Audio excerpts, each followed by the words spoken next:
Rumor seputar kamera baru Fujifilm semakin banyak, tapi ada satu perubahan yang gua rasa agak susah buat dicerna. Seperti biasa, sebelum masuk ke informasi pertama, buat kalian yang tertarik buat bikin foto kalian buat terlihat lebih epic, kalian bisa cek preset kreator kita yang merupakan preset Lightroom paling canggih di Indonesia saat ini karena udah powered by AI yang bisa auto select subject dan mengatur warna berdasarkan selection tersebut. Buat kalian yang tertarik, kalian jangan lupa buat pakai kode voucher lomba foto buat dapet diskon Rp300.000.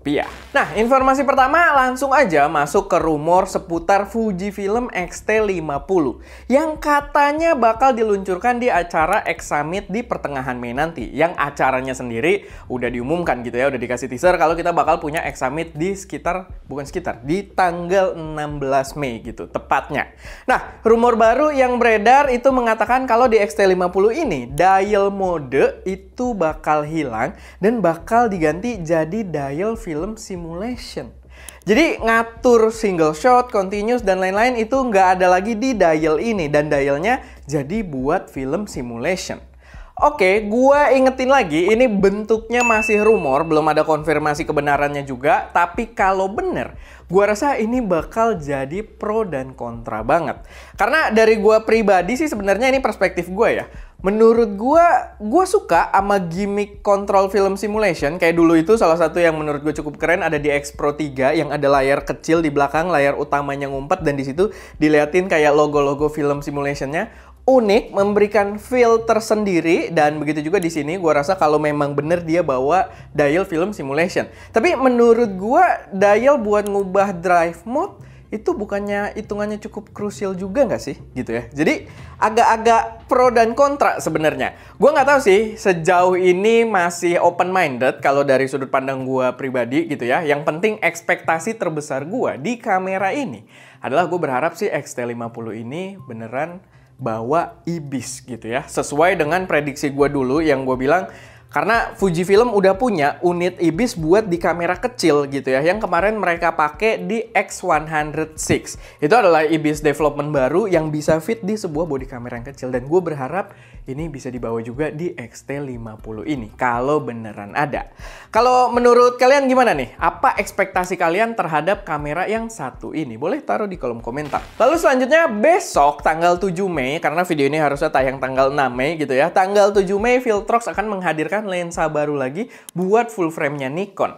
Tapi ini bukan jajaran murahnya dan bukan lensa yang brand new juga, karena sebenarnya udah ada. Ini berada di jajaran flagship, walaupun sebenarnya sih masih cukup affordable juga. Jadi yang bakal keluar ini adalah lensa yang sebelumnya udah ada buat Sony ya. Ini adalah 16mm f1.8, lensa yang sama yang pernah kita pakai juga buat hunting Milky Way di Banyuwangi.